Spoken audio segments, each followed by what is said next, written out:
Bienvenidos a nuestro programa En la Divina Voluntad, en la nueva evangelización a través del Espíritu Divino. Como siempre damos primeramente las gracias a Dios, al Espíritu Divino, que a través de la nueva evangelización nos permite comunicarles a ustedes nuestra muy alegre noticia de la Divina Voluntad operante en la criatura en los escritos de Luisa Picarreta. Este es nuestro programa número 25. El amor quiere ser amado. Dios quiere ser conocido y reconocido en sus obras por su criatura. Dios quiere reconocerse en su criatura y quiere que la criatura se reconozca en Dios. Y aquí recuerdo un poquito lo que nos decías en el programa pasado, cuando Jesús le dice a Luisa: hija mía, estoy aquí dentro de ti. Si quieres reconocerte, ven en mí, y dentro de mí, ven a reconocerte. Si vienes en mí a reconocerte, te pondrás en el orden, porque en mí encontrarás tu imagen hecha por mí y semejante a mí. Porque si te quieres reconocer dentro de ti, no te reconocerás en verdad, pues te faltará la luz divina y todas las cosas las encontrarás en desorden. Y el desorden que encontrarás será la miseria, la debilidad, las tinieblas, las pasiones y todo lo demás. Y Jesús le dice a Luisa: si tú supieras qué significa reconocerse mutuamente, para Dios el ser reconocido por su criatura es la gloria más grande, el amor más intenso que recibe, y pone a nuestra disposición todas sus obras para servirnos, abundándonos de todo lo que puede hacernos felices. Así es cuando el amor es amado.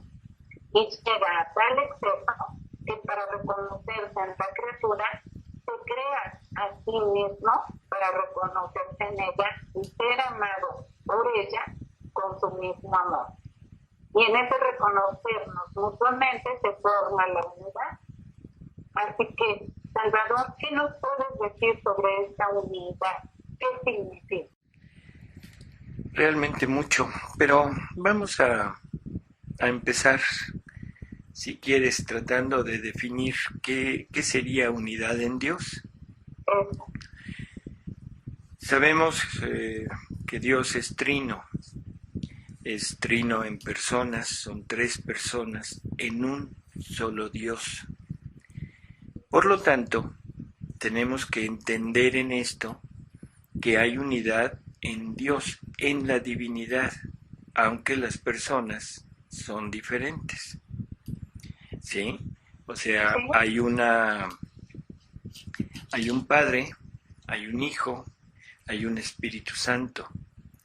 El Padre no es el Hijo no es el Espíritu Santo, ni el Padre.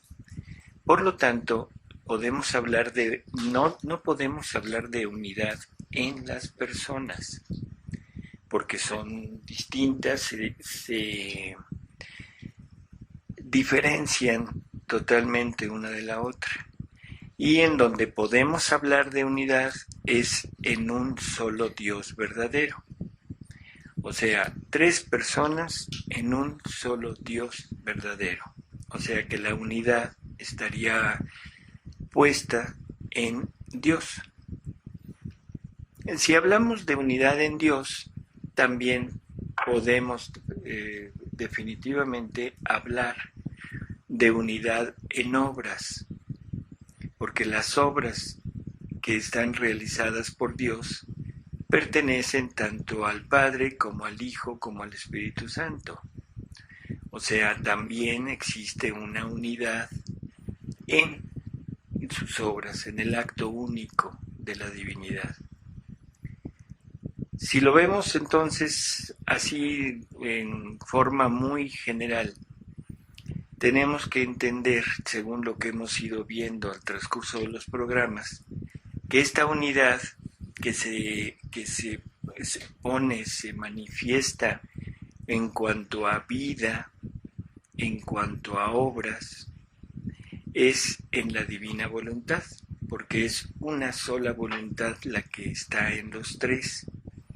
Y ya habíamos mencionado que la voluntad es el motor de Dios, es lo que mueve a Dios. O sea, es el que pone en movimiento todos los atributos divinos y esos atributos divinos son los que conforman su vida. Por lo tanto, entonces estamos en la certeza de que la unidad en Dios está puesta, está formada prácticamente por su voluntad. ¿De acuerdo? Sí. En ese sentido, y lo quise empezar así, porque si recordamos las palabras de Jesús en la última cena, aquello de yo en ellos, tú en mí, para que ellos sean uno con nosotros como tú y yo somos uno. Entonces, esa unidad que Jesús está pidiendo al Padre, está logrando con toda su vida y con su sacrificio, nos está pidiendo que entremos en la unidad de su voluntad y por lo tanto compartiremos su vida y sus obras, que si tú lo recuerdas, pues es de lo que hemos estado hablando desde el primer programa. O sea, una unidad en cuanto a vida y en cuanto a obras. ¿De acuerdo? Sí. Bueno, si ya lo tenemos así, creo que esto nos debería de dar como escalofrío, porque el punto en donde Dios nos quiere es exactamente en esa medida, en tener la misma vida y las mismas obras. En persona, no, en persona somos diferentes. También no podemos hablar de unidad en cuanto a ser consubstanciales con ellos, eso sería una herejía, ¿no? Pero sí, en cuanto a lo que dijimos. Entonces ahora vamos a ver algunos capítulos y a comentarlos sobre lo que Jesús le va hablando a Luisa de lo que es la unidad. Y muy al principio de la obra, muy al principio de que Luisa está en este camino, Jesús en el año 1910 le habla acerca de la unidad suprema y le dice que la unidad suprema es cuando el alma llega a tal estrechez de unión con su voluntad que consume cualquier sombra de su querer, o sea, cualquier sombra de sus actos, de sus obras del hombre, ¿sí?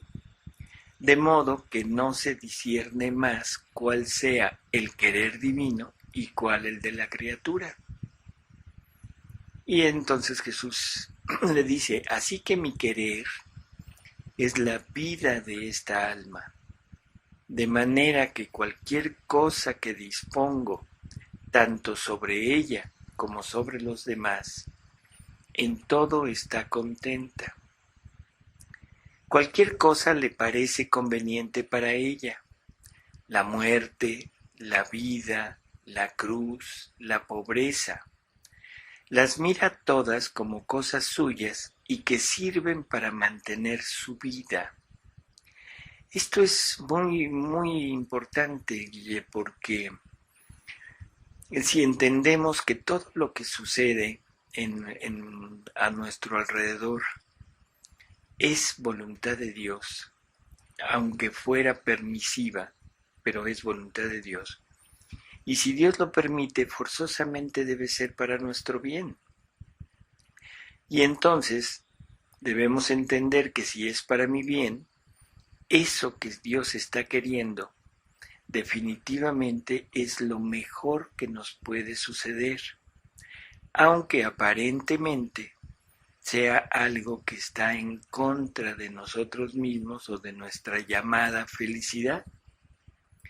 Entonces, por eso dice, la muerte, la vida, la cruz, la pobreza, cosas con las que hemos estado peleados desde siempre. Uh-huh. ¿Quién no en el momento de la muerte no se dispone a morir, sino, hace todo lo posible por rehuirla rechaza la muerte. La cruz no se diga, o sea, no hay nadie que acepte realmente la cruz, que la acepte con gusto, con gozo, que acepte la pobreza. Todos estamos siempre en una lucha continua por salir de estas situaciones. Y sin embargo, Jesús dice que para el alma que realmente llega a esta unidad suprema, todas estas cosas, no importa cuál sea, las mira todas como cosas suyas y que sirven para mantener su vida. O sea, que sin la cruz, sin la pobreza, en caso de que ese sea lo que me toca a mí, yo no podría desarrollar mi vida. Y sin embargo nos pasamos pidiendo continuamente que se nos quite, o si no pidiendo, deseando, o luchando contra ello. Y luego continúa Jesús, dice, llega a tanto que aún los castigos no la asustan más, sino que en todo está contenta del querer divino. Tanto que le parece que si yo lo quiero, ella lo quiere. Y si ella lo quiere, el Señor lo hace. Yo hago lo que quiere ella y ella hace lo que quiero yo. Esto también creo que vale la pena aclararlo un poquito. Está Luisa al principio del capítulo, está hablando de los castigos y está hablando del por qué los castigos no disminuyen. Y entonces Jesús, aparte de estarle explicando esto de la unidad suprema, le va a decir algo que es una verdadera revelación, porque le está preparando el terreno para explicarle el por qué continúan los castigos sobre el mundo. Entonces, el día que el alma acepte lo que Dios quiere como si lo quisiera el alma, y si Dios quiere para mí pobreza, es que yo quiero ser pobre.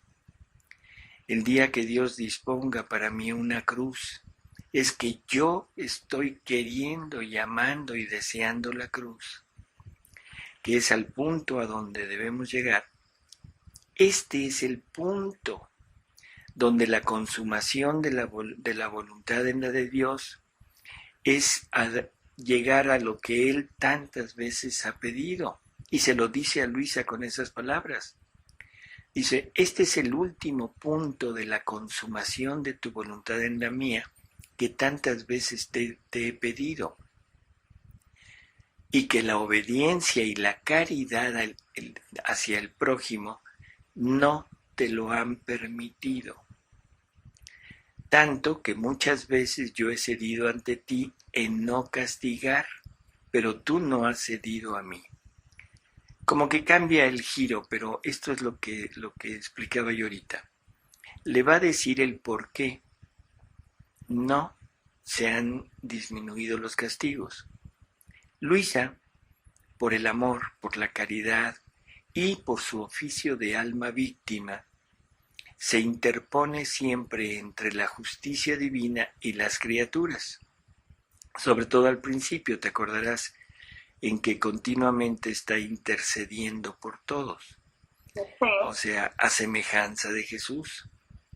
Bueno, esa intervención, ese ponerse en medio entre la justicia y la criatura, es un interferir con lo que la criatura merece, ¿sí?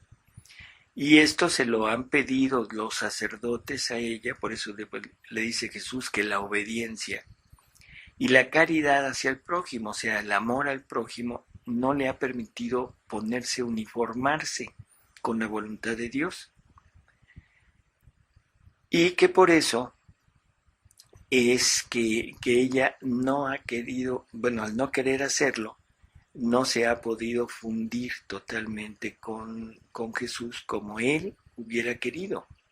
Y que por eso se ve obligado a veces a castigar, pero quitando su presencia de Luisa. O sea, no yendo con Luisa, para que no lo force a disminuir los castigos. Y luego le dice lo realmente importante, porque dice, si te tuviera conmigo, con mi voluntad en el acto de flagelar, tal vez habría disminuido el flagelo, porque no hay potencia mayor ni en el cielo ni en la tierra que un alma que en todo y por todo está consumada en mi voluntad. Esta llega a debilitarme y me desarma. Es interesante, parece una contradicción, pero creo que es una verdad que deberíamos de meditar perfectamente. Si yo me uno a la voluntad de Dios, llego a esa unidad, llego a esta unidad suprema que Jesús quiere conmigo. Si la justicia debe castigar, el alma debería de unirse a la justicia y queriendo hacer lo que la justicia hace. ¿De acuerdo? Sí. Y entonces, esa es la mayor fuerza que le podemos hacer a la divinidad, a Dios, para que ella perdone a las criaturas. Y es al contrario de lo que siempre hemos pensado. Jesús se tiene que ofrecer como víctima, claro, porque Jesús viene a redimirnos y viene a restituirnos todo lo perdido. Pero ahora el alma víctima y el alma el alma víctima durante estos 2000 años ha servido como una repetición de la humanidad de Jesús, pues al no tener la unidad con la divina voluntad, no podía unirse en esta unión suprema que él quiere. Por lo tanto, tenía que interceder forzosamente como víctima. Pero ahora, cuando el alma posee la divina voluntad, ahora sí puede unirse en esta unidad y conformarse, uniformarse a la voluntad divina.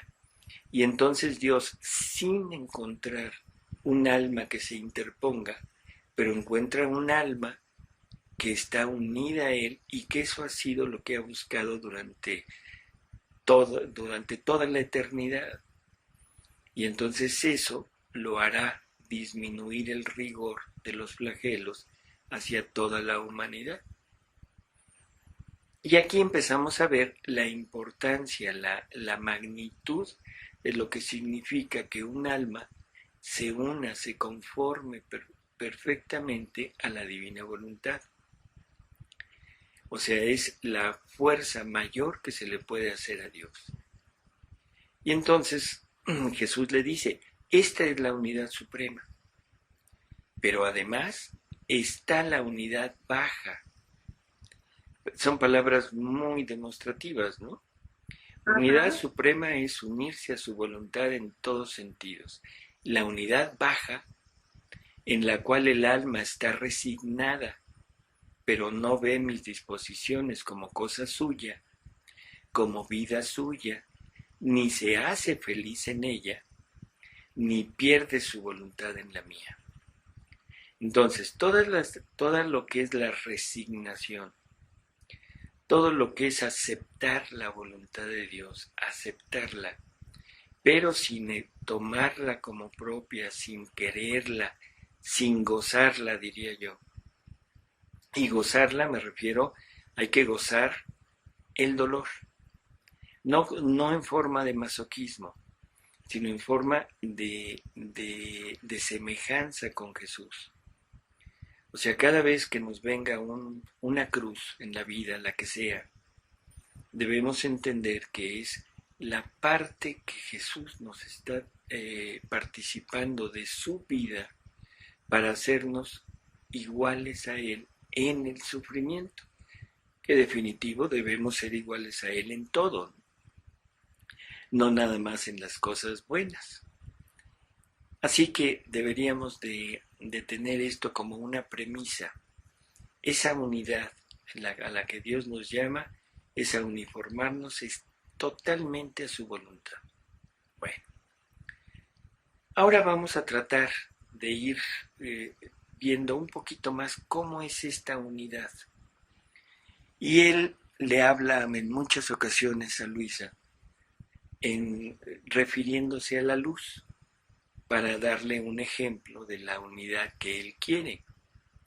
En alguna ocasión le dice que, bueno, está hablando con Luisa y entonces Luisa empieza a decir como era su costumbre. Dice, mi mente se perdía en el querer supremo y hacía cuanto más podía por hacer todos mis actos en la divina voluntad. Me sentía investida por una luz suprema y mis pequeños actos, en cuanto salían de mí, tomaban lugar en aquella luz y se convertían en luz. Y yo no podía ver ni el punto de la luz en el cual los había hecho, ni dónde encontrarlos. Solo veía que se habían incorporado en aquella luz interminable y no más. Quizá esto se pueda confundir un poco con el ejemplo que poníamos de la gota y el mar, ¿te acuerdas? Sí, sí. Y decíamos que la gota en el mar no pierde su individualidad y que aunque ya no la podemos ver, ya no la podemos localizar como gota, pero está integrada en el mar.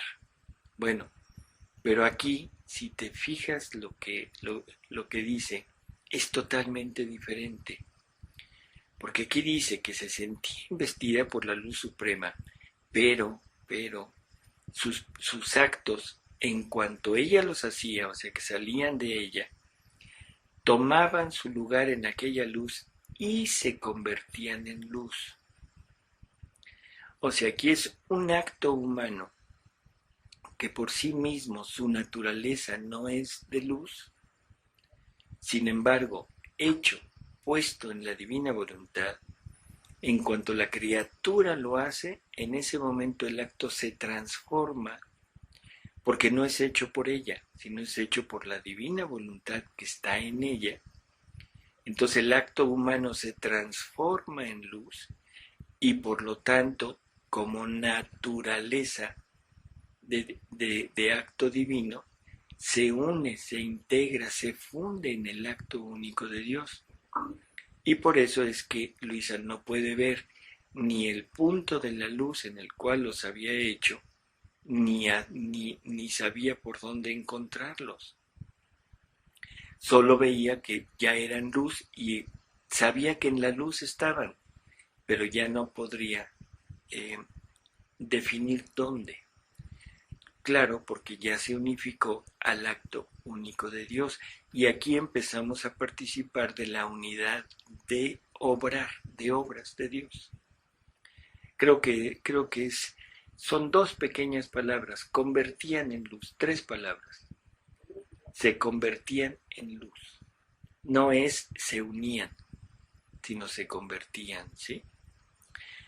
Dice, y a mí, o sea, Luisa, me resultaba imposible poder navegar en toda aquella luz inaccesible. Estar dentro de ella sí, pero atravesarla toda no le era dado a mi pequeñez. Y entonces Jesús, que está viendo todo esto, le empieza a decir, dice, hija mía, cómo es bello el obrar del alma en mi voluntad. Su acto se une al acto único de su Creador, que no conoce sucesión de actos, porque la luz eterna no es divisible. Y si se pudiera dividir lo que no puede ser, la parte dividida se volvería tinieblas. Así que el acto divino, siendo luz, de todo su obrar forma un solo acto. ¿Te das cuenta de lo que está diciendo Guille? Es inmenso. Si el acto de la criatura, hecho en la divina voluntad, se transforma en luz y se funde, se une, se unifica con el acto único de Dios, Entonces ya no lo podemos encontrar como acto nuestro o como un acto aparte, ¿sí?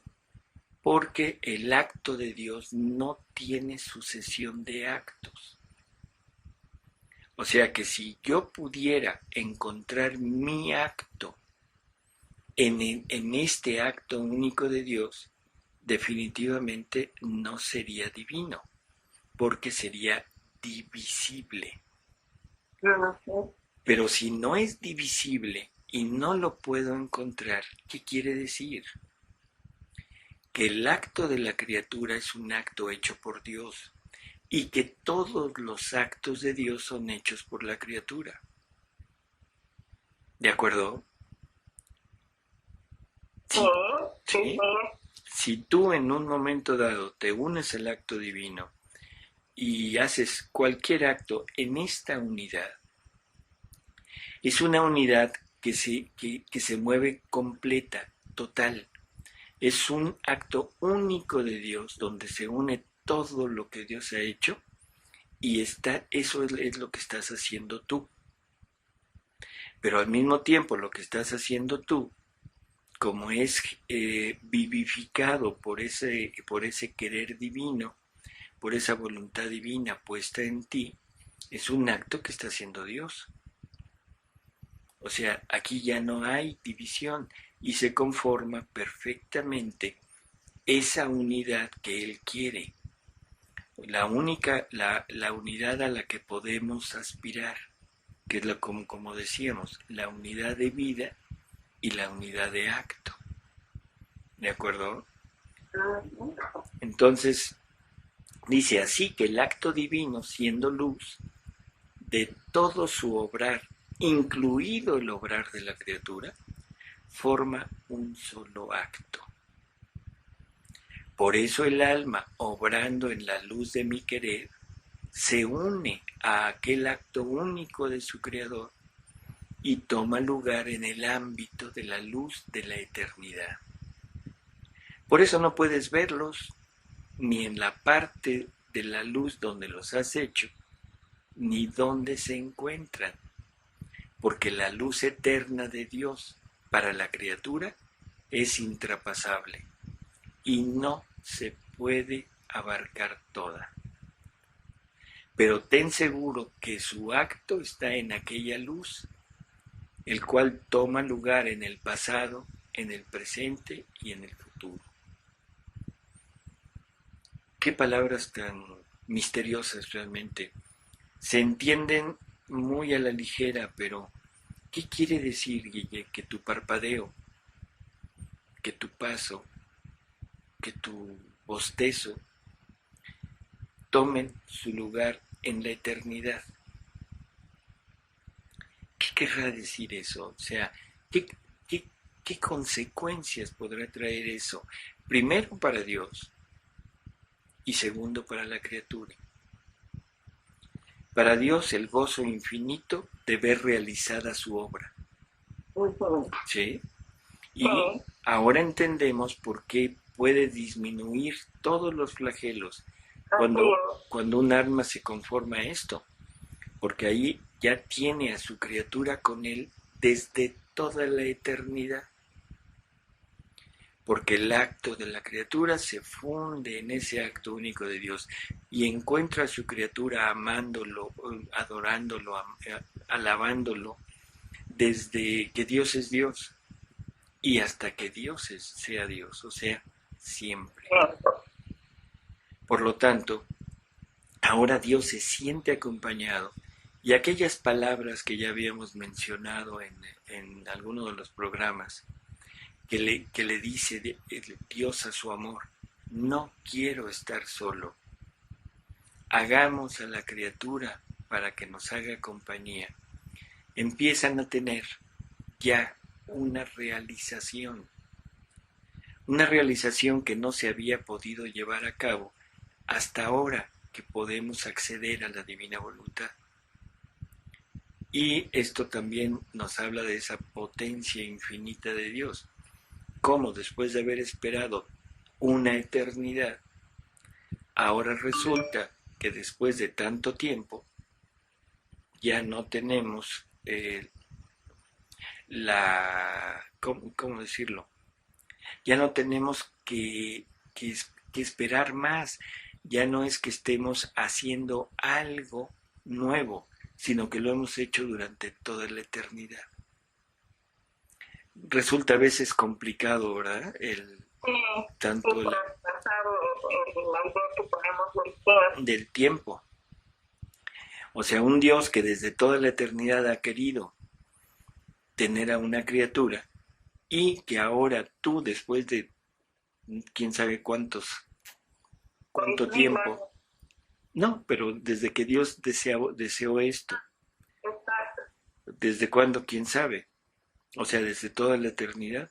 Y ahora que tú se lo das ahorita, ahora resulta que se extiende en toda la eternidad y Dios te ha tenido siempre con él. Así es, eso es maravilloso. Y que lo has amado desde toda la eternidad y Sí. que le puedes decir, Señor, te ofrezco mi amor igual que el tuyo eterno, sin principio y sin fin. ¿Sí? Entonces toma lugar el acto de la criatura en el ámbito de la luz de la eternidad. Dice, pero ten seguro que el acto está en aquella luz y el cual toma lugar en el pasado, en el presente y en el futuro. Por eso digo que el vivir en el querer supremo es la cosa más grande. Es el vivir vida divina. Cuando esto lo decimos y hablamos de vivir esta vida divina, Guille, generalmente nos queda tan a la ligera, tan superficialmente, que se nos pega como un dulcecito en la mente, pero hasta ahí llegamos. No alcanzamos a comprender exactamente lo que nos están diciendo.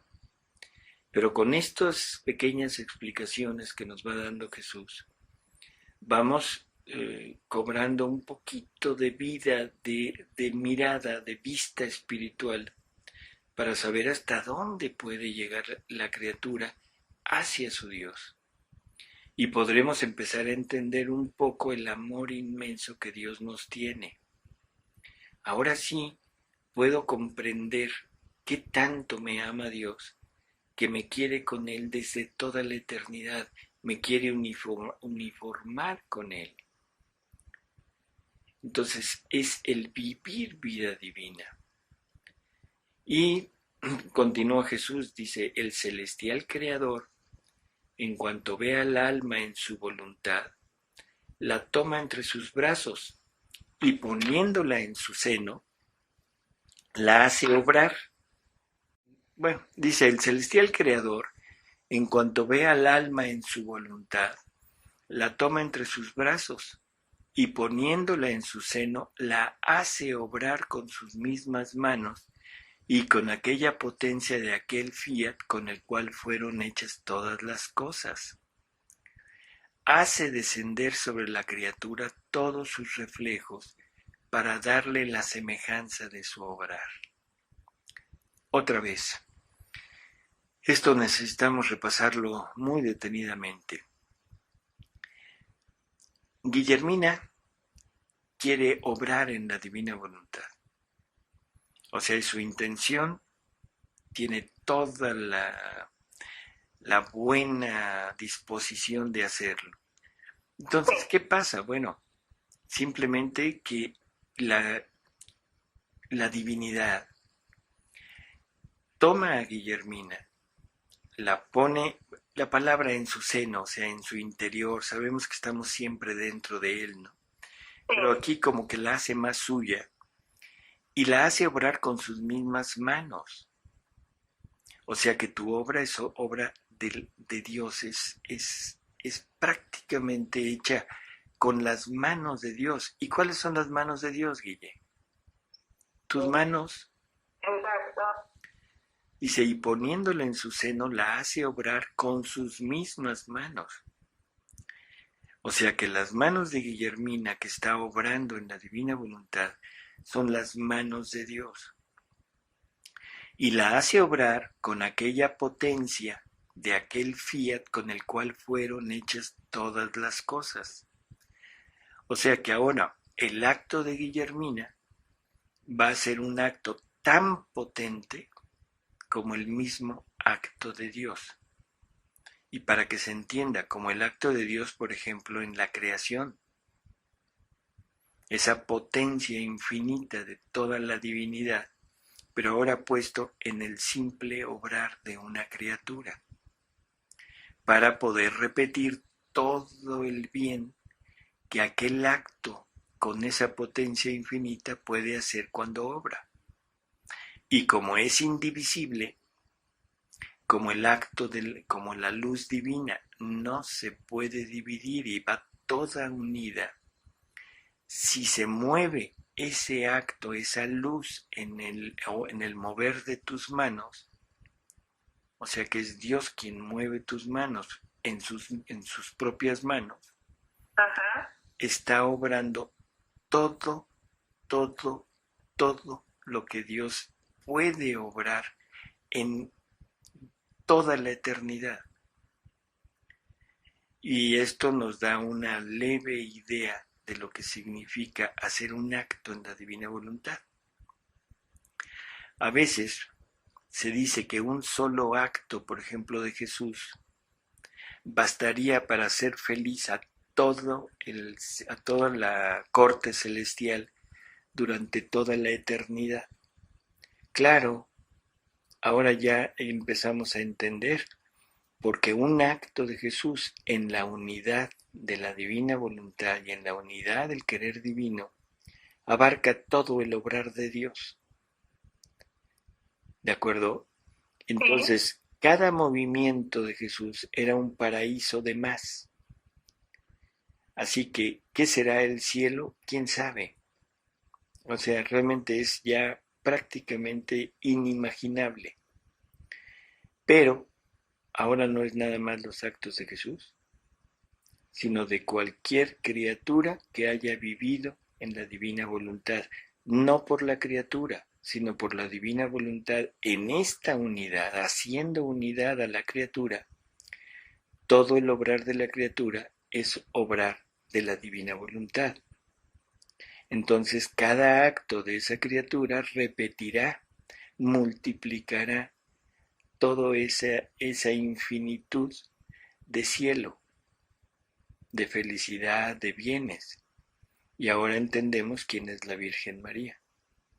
Ah, sí.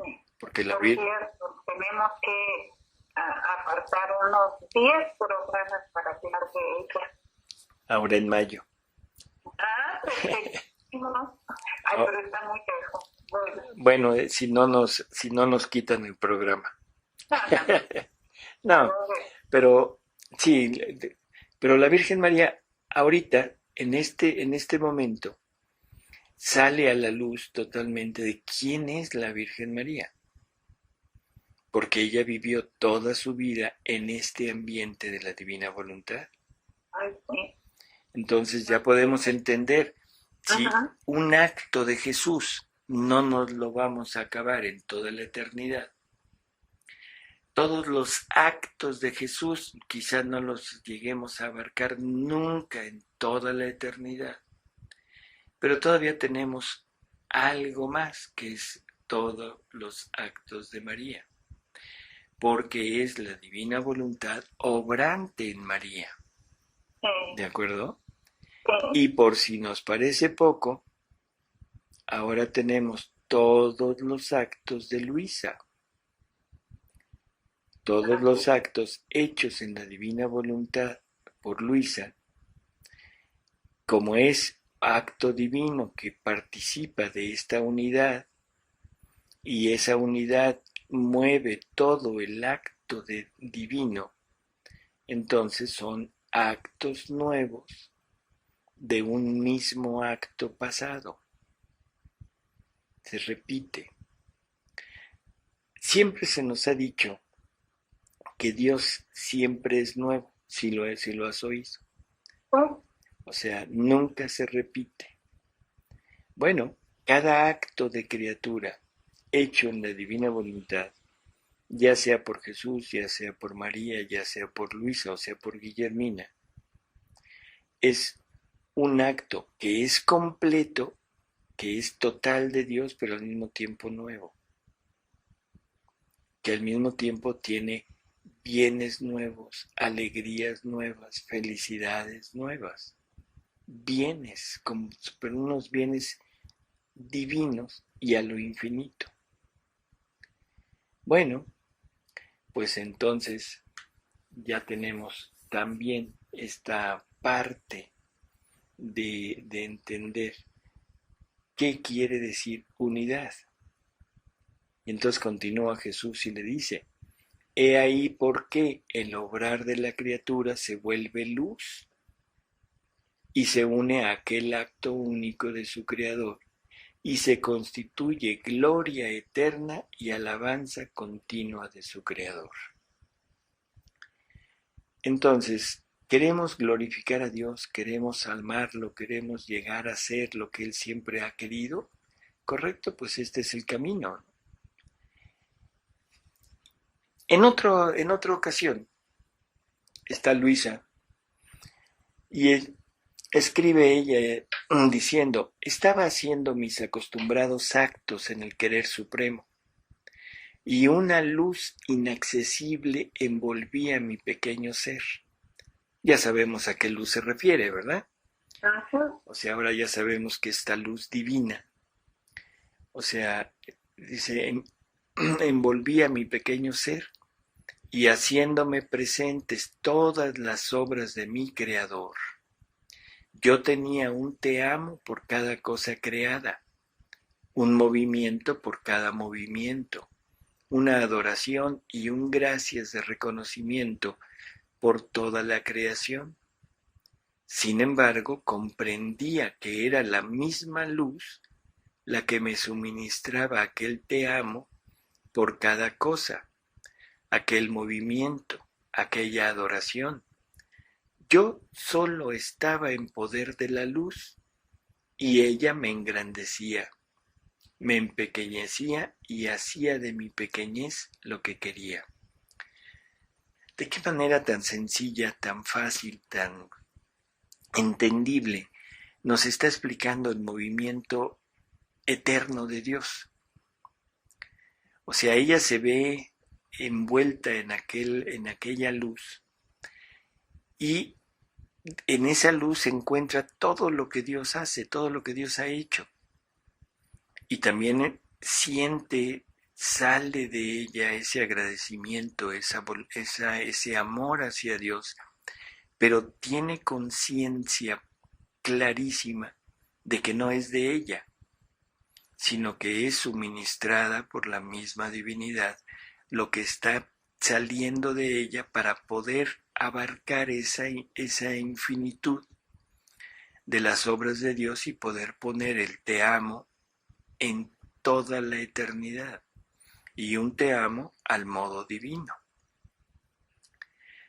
Entonces, también ella siente y percibe perfectamente que esa luz hace con ella lo que quería hacer. Y luego dice, ahora mientras me encontraba en este estado, yo estaba doliente porque no veía a mi dulce Jesús y pensaba entre mí, Jesús me ha dejado. Qué cosas, qué palabras tan curiosas, ¿no?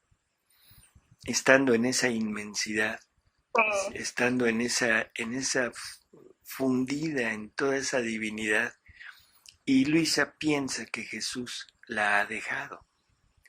Y luego dice, y en esta bendita luz, yo no sé hacia dónde volver mis pasos para encontrarlo.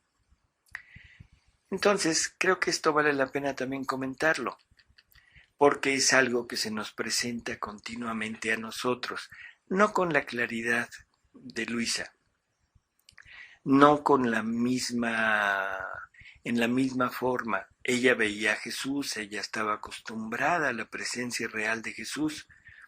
Entonces, cuando se ve envuelta en esta luz, ya no lo puede ver. Lógico, para ella debe haber sido un sufrimiento inmenso el perder de vista a Jesús. Pero creo que lo mismo nos pasa a nosotros, ¿no? Cuando generalmente hemos adquirido algún tipo de rutina devocional, hemos adquirido determinadas prácticas, determinadas formas de acercarnos a Dios donde nos sentimos realmente cerca de Él, donde sentimos que lo podemos tener, que lo podemos percibir, aunque sea con nuestro deseo. Y generalmente estamos muy habituados a hacerlo y llega al punto casi de ser como una droga, diría yo. Porque si no lo hacemos, si no recurrimos a esas actitudes o esas prácticas, nos sentimos muy mal, que es lo que sentía Luisa cuando no veía a Jesús. Y sin embargo, estamos queriendo vivir en la divina voluntad. Sabemos que tenemos la disposición, que queremos vivir en la divina voluntad. Sabemos, porque Jesús se lo dijo a Luisa, que estamos inmersos en él desde el momento de estar dispuestos. La divina voluntad nos toma, nos envuelve, nos empieza a formar y ella empieza a actuar en nosotros.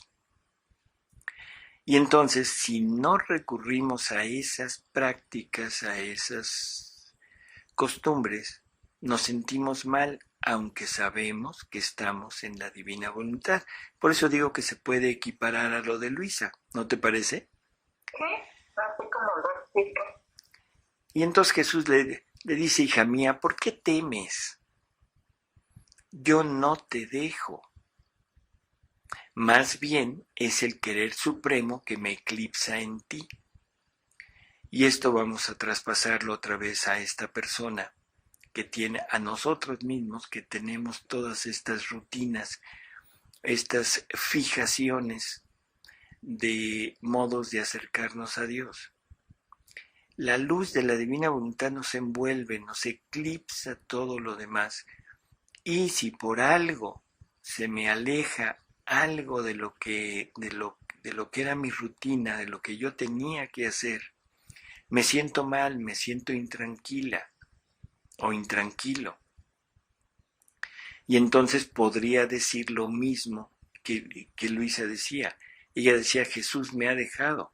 Y aquí yo podría decir, es que ya no encuentro a Jesús en mi forma de acercarme, ya no lo siento, ya no tengo sensibilidad para Él. Bueno, entonces es el querer supremo que me eclipsa en ti. Así que podemos decir lo mismo, es esta luz de la divinidad que no me deja ver. La luz de mi voluntad es interminable, infinita, no se encuentran sus confines, ni dónde comienza ni dónde termina. En cambio, mi humanidad tiene sus confines, sus límites, y por eso, siendo mi humanidad más pequeña que mi eterna voluntad, yo quedo envuelto en ella y como eclipsado. Y mientras estoy contigo, doy el campo de acción a mi querer y gozo de su obrar divino en la pequeñez de tu alma. Si lo ponemos en Luisa, es totalmente entendible. La humanidad de Jesús es una humanidad creada, por lo tanto es finita. Y como finita, se pierde en la inmensidad de la divinidad, que sería el acto divino, la voluntad divina. Entonces Luisa, teniendo a toda la divinidad en ella, pero ahora ella se queja porque no ve a Jesús. Creo que en ella es entendible, ¿verdad? Uh-huh. En muchas ocasiones hemos dicho que nosotros debemos de perder incluso o dejar de perder de vista o dejar o renunciar a los mismos dones que Dios nos ha dado. ¿Por qué? Porque si lo sigo teniendo a la vista, difícilmente voy a percibir la luz inmensa que me está envolviendo, porque siempre voy a estar atado a la parte visible, a la parte que según yo, que me corresponde. Para ser un poco más explícito, un carisma, un don del Espíritu Santo, una, no sé, una forma de acercarme a Dios, incluso una comunidad religiosa. O sea, que son maneras, son las maneras sensibles en que yo percibo a Dios en mí, de repente se me tienen que ocultar.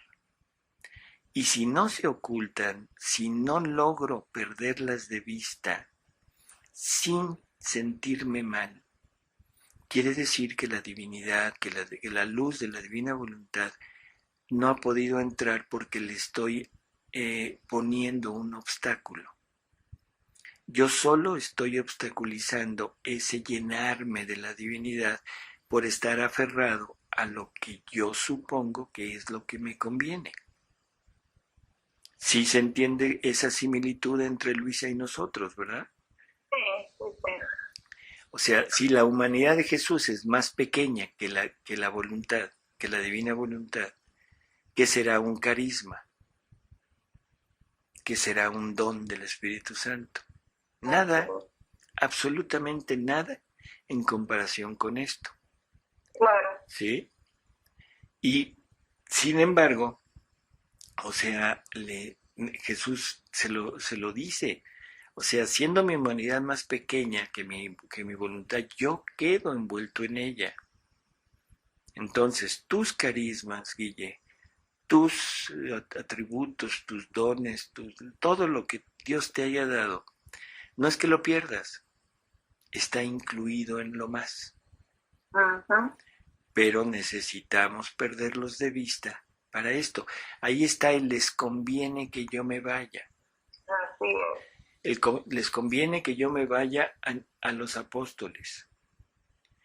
Te conviene que yo me oculte a Luisa, porque en una ocasión le dice, es que debiendo ahora darte algo mayor que mi propia humanidad, me necesito ocultar para que te acostumbres, para que aprendas, para que percibas realmente la divinidad en ti. ¿Sí? Y una vez que logremos esto, entonces Jesús junto con nosotros va a gozar, a disfrutar del obrar de la criatura, pero en su voluntad. Y luego le dice algo a Luisa que también es conveniente entender. Dice, y una vez que está esto, preparo una nueva lección que darte para hacerte conocer siempre más las maravillas de mi querer. Entonces, ¿quieres conocer más de la divina voluntad? Y conocer no me refiero nada más a leer, sino al penetrar, al que se te descorra el velo, a que Jesús te diga, de acuerdo, te lo doy. Esto que estás leyendo, esto que estás sabiendo nuevo, ahora te lo doy, te lo paso como naturaleza a tu voluntad. Pero eso se logra siempre y cuando ya hayamos hecho lo anterior. Y lo anterior es esto, fundirnos en esta divina voluntad. Y por último, simplemente le dice, por eso cuando nadas en esta luz, en esta unidad con el divino querer, puedes estar segura de que estoy contigo. Más bien, hago contigo lo que haces tú. Y para darle todo el campo de acción a su voluntad, yo estoy en ti como escondido para gozarme sus frutos. Entonces, ese es el camino, darle todo el campo de acción a la divina voluntad. y no querer interferir con el campo de acción de nuestras costumbres o de nuestras cosas que realizamos o disque aparentemente cosas santas, pero que le estamos interponiendo un obstáculo a la misma divinidad. Dice, la verdadera luz es inseparable, inseparable. Así que no hay pérdida, al contrario, es ganancia. Entonces le dice Jesús a Luisa, también el sol que está en la atmósfera tiene esta prerrogativa y posee la unidad de la luz. Tiene tan compactada la luz en su esfera que no pierde ni un átomo. Y a pesar de que no desciende a lo bajo, y a pesar de que desciende, a lo bajo, llenando de luz toda la tierra, la luz no se divide jamás. Es tan compacta en sí misma, unida, inseparable, que jamás pierde nada de su luz solar. Tan es verdad que expande sus rayos juntos, haciendo huir por todas partes de la tierra las tinieblas. Si la luz fuese divisible, desde hace mucho que se hubiera empobrecido de luz. ¿Sí? Así que el sol puede cantar victoria y posee toda su fuerza y todos sus efectos en la unidad de su luz. Y si la tierra recibe tantos admirables e innumerables efectos de poderse llamar al sol vida de la tierra, todo sucede por la unidad de la luz que posee, que desde hace tantos siglos no ha perdido ni siquiera un átomo de luz de los que Dios le confió. Bueno, es simplemente ejemplos del sol, ¿sí? Para darnos a entender un poquito mejor esto.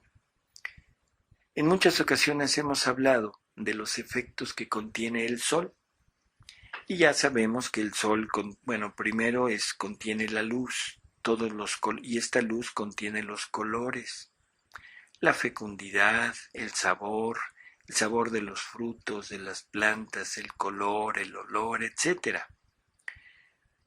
Si nosotros nos dejamos realmente imbuir en este ambiente, ya no obtendremos alguno de los dones que tiene el sol. Ya no obtendremos un color o ya no obtendremos un sabor o un olor, sino que nos dejaremos absorber y, como decía un poco más arriba, nos convertiremos en luz. Por lo tanto, la planta, la plantita o el fruto deja de ser planta, deja de ser fruto, pierde su naturaleza y adquiere la naturaleza de la luz. Y aquí está perfecto lo que decía Pedro, cuando decía que nos quiere dotar con su naturaleza divina. ¿Te acuerdas de aquella frase? Sí. Bueno, entonces el sol es el símbolo del eterno querer, ¿sí? Y le dice Jesús a Luisa, si este símbolo posee la unidad de la luz, mucho más mi voluntad, que no es símbolo, sino la realidad de la luz. Si tú has visto su inmensidad y que no solo se ve un globo de luz como en el sol, o sea, la inmensidad de la luz divina, sino una vastedad inmensa, la cual el ojo humano no puede llegar a ver ni dónde comienza ni dónde termina. Sin embargo, esta interminabilidad de luz es un acto solo del eterno querer. Es tan complicado a veces el poder entender que todo el obrar de Dios es un solo acto, Guille. Sí. Que no hay sucesión de actos. Por lo tanto, todo lo que es Dios, toda la concepción que podamos tener nosotros de Dios, está encerrada en ese acto único. No importa el tiempo que pase, siempre será estará encerrado en ese mismo acto. Si lográramos realmente penetrar, entrar en este acto único, ¿qué veríamos, Guille?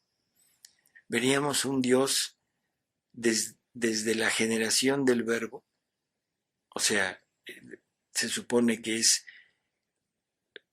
que se me permita decirlo, el principio de Dios, aunque sabemos que Dios no tiene principio.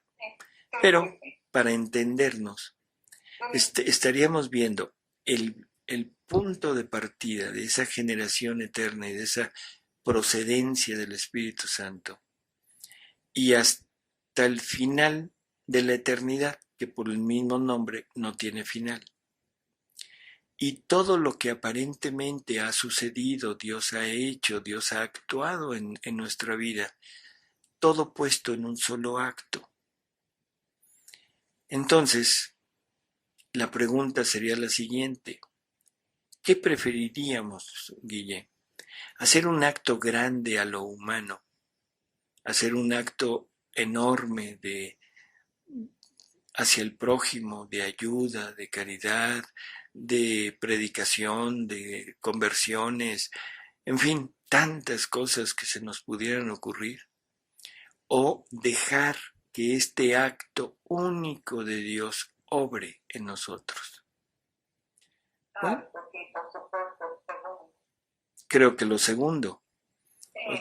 Bueno, en esa medida, en la medida que nos hagamos este cuestionamiento, es en la medida que sabremos aquilatar exactamente qué nos conviene hacer y a qué clase de santidad o a qué clase de acción debemos recurrir.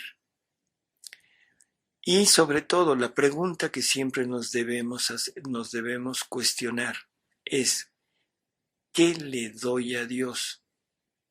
Estamos muy acostumbrados a decir, bueno, ¿qué obtengo yo? Ahora vamos a cambiar un poquito y vamos a decir, bueno, ¿qué obtiene Dios? ¿Qué le puedo dar a Dios? Y en esa medida entenderemos que todo lo que podamos hacer desde nuestra forma de ser, de nuestra forma de pensar o de actuar, realmente es nada comparado con lo que Dios puede darse a sí mismo. Simplemente mi acto es finito, empieza hoy y termina mañana. El acto de Dios no empezó nunca ni termina nunca. Mi amor empieza hoy. El de Dios nunca ha comenzado, ha sido siempre y será siempre.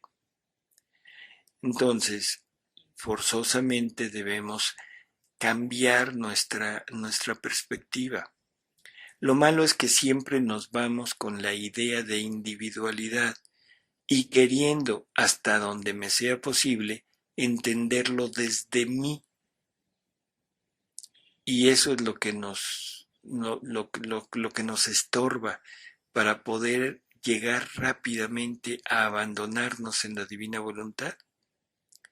Te comentaba yo un día que el abandono se lleva a cabo abandonándose. ¿Te acuerdas? Sí. O sea, en la medida que yo pienso cómo abandonarme, es en la medida en la que me estoy poniendo obstáculos para hacerlo. Por eso es que el abandono debe ser abandonándome.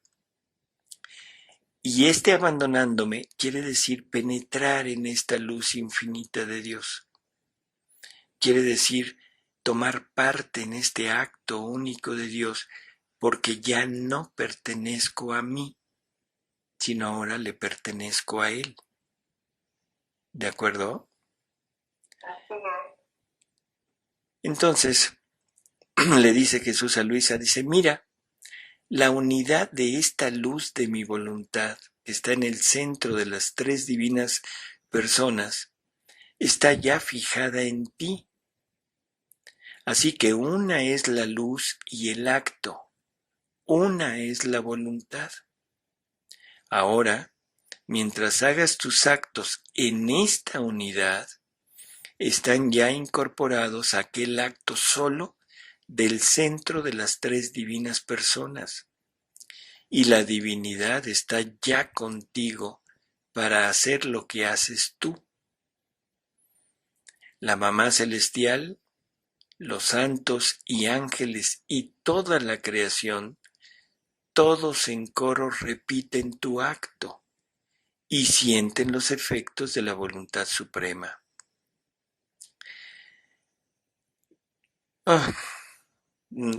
Creo que la única frase es la que el mismo Jesús le dice a Luisa.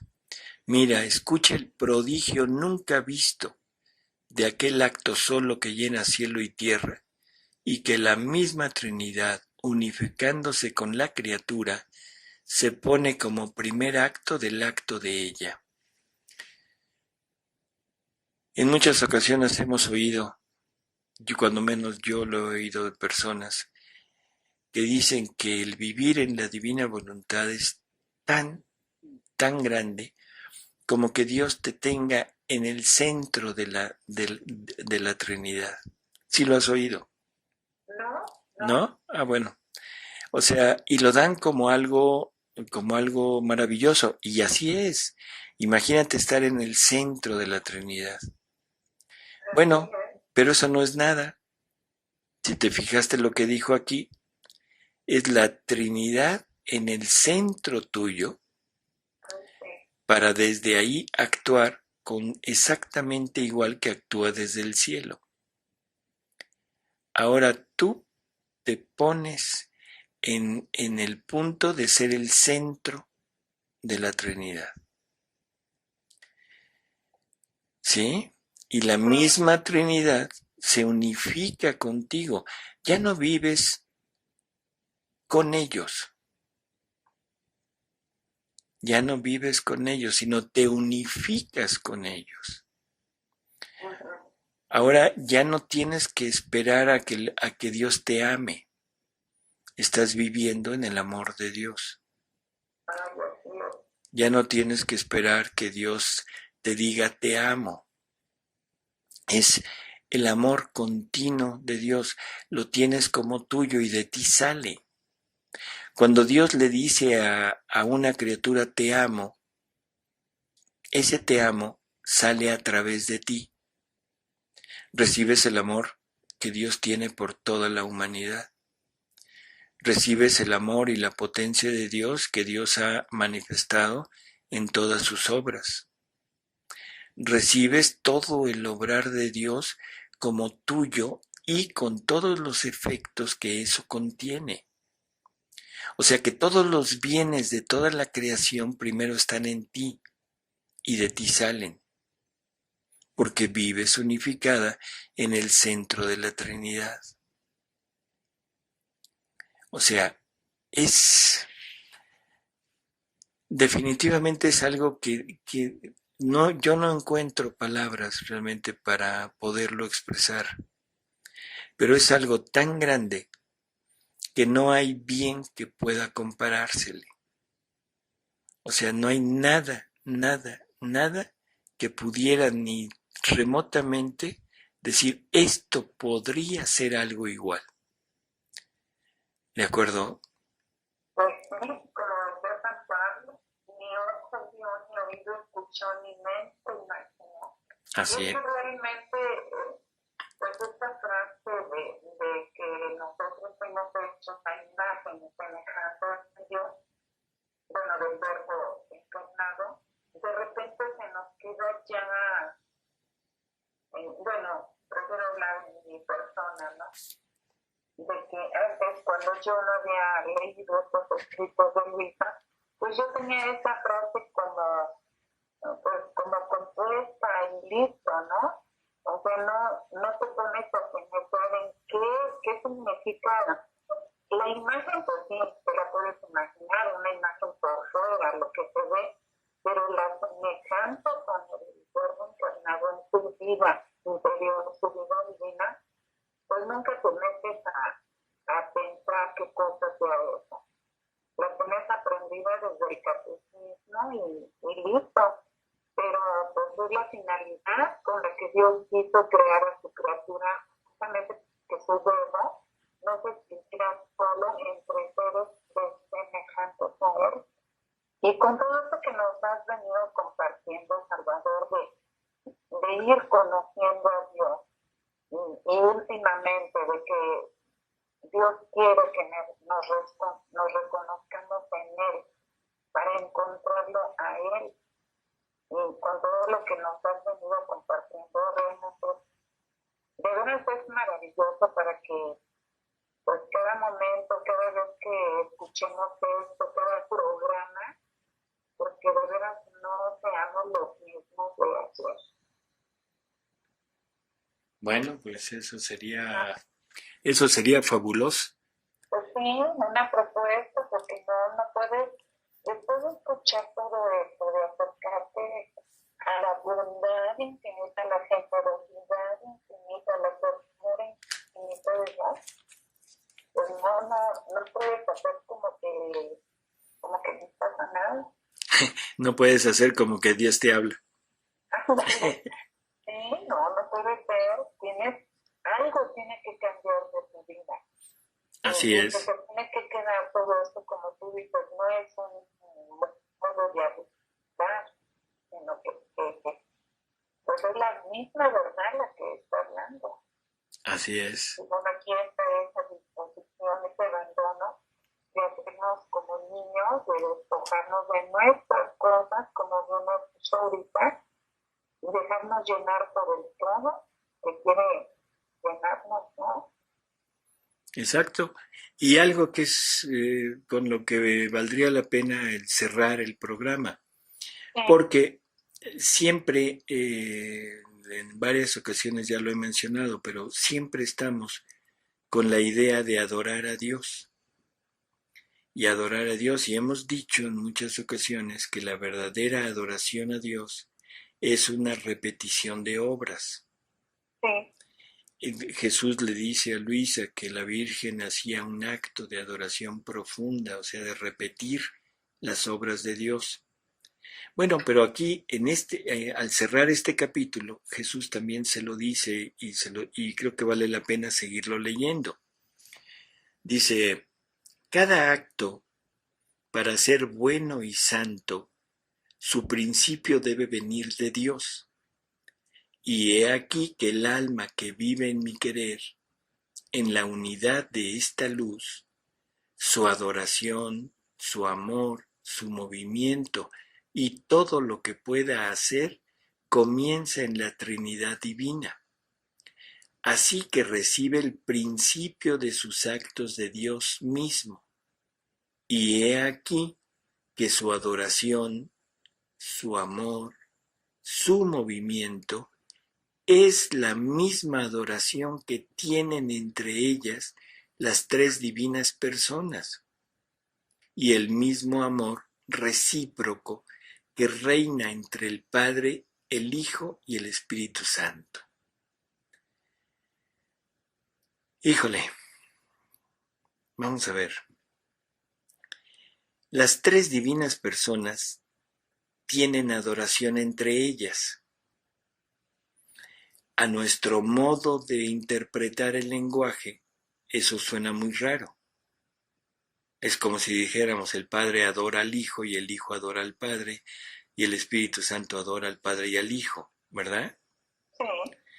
Pero al modo divino, donde adoración es igualdad de obras, repetir las mismas obras, ahora sí lo entendemos. Ay, muy claramente. Porque ahora sí, siendo la misma divinidad quien obra en el Padre, quien obra en el Hijo, quien obra en el Espíritu Santo, ahora es la misma divinidad que obra en nosotros. Por lo tanto, la adoración que tienen entre ellos, la igualdad de obras, ahora es igualdad mía. Por eso es que estamos puestos en ese punto de unidad de vida, unidad de obra. Y queremos adorar a Dios, repitamos su vida. Repite su vida para que puedas decir, realmente adoro a Dios. Bueno, y luego el amor que tenemos es el mismo amor recíproco que reina entre ellos. ¿Y cuál es el amor del Padre, Guille? La generación del Verbo. Sí. ¿Y cuál es el amor del Verbo? La procedencia del Espíritu Santo. Con ese mismo amor, que los tres, ese amor de ellos, se manifiesta en el exterior como ¿qué? Como la creación. Se manifiesta como la redención y se manifiesta como la santificación. Así que ahora sabemos con qué amor lo podemos amar. Y ya por último, para terminar, perdón que me extienda un poquito, el mismo amor recíproco que reina entre el Padre, el Hijo y el Espíritu Santo, que es este, y su movimiento de la criatura, es aquel movimiento eterno que jamás cesa y que da movimiento a todos. Y todo esto lo consigue la unidad de la luz divina. Y entonces lo que hace Dios hace el alma y lo que hace el alma hace Dios. Punto. Dios por virtud propia y el alma en virtud de la unidad de la luz que la envuelve. Nos vemos. Pues sí, es maravilloso. De verdad, sí, yo pienso que este tema puede continuar, ¿no? Entonces está de mucho provecho, como yo te lo repito, Salvador, de mucho provecho para quienes nos escuchan, para quienes participamos aquí y sobre todo, pues de provecho para Dios. No sé si estoy diciendo una tontería. No. Así es exactamente. Es provecho para Dios porque gracias a esto las criaturas, las que oigan y las dispuestas, lo pueden realizar. Así es. ¿Perdón? No, y si lo pueden realizar, quiere decir que Dios va a conseguir lo que ha querido desde toda la eternidad. Dios quiere ser amado, ámalo, ámenlo, pero ámenlo como merece ser amado. Con su propio amor. Así es. Ay, querido Salvador, muchísimas gracias como siempre. De verdad, y igual, el primero que te lo agradece es Jesús, ¿eh? Estamos seguras de eso. Bueno. Y bueno, pues muchísimas gracias. Continuamos con estos programas tan interesantes, tan maravillosos. No encuentro otro adjetivo. Y nos vemos, nos oímos, si Dios quiere, la próxima semana. Gracias a ti, Salvador. Y nos despedimos. Dios nos bendiga. Hasta luego, Guilla. Hasta luego a todos.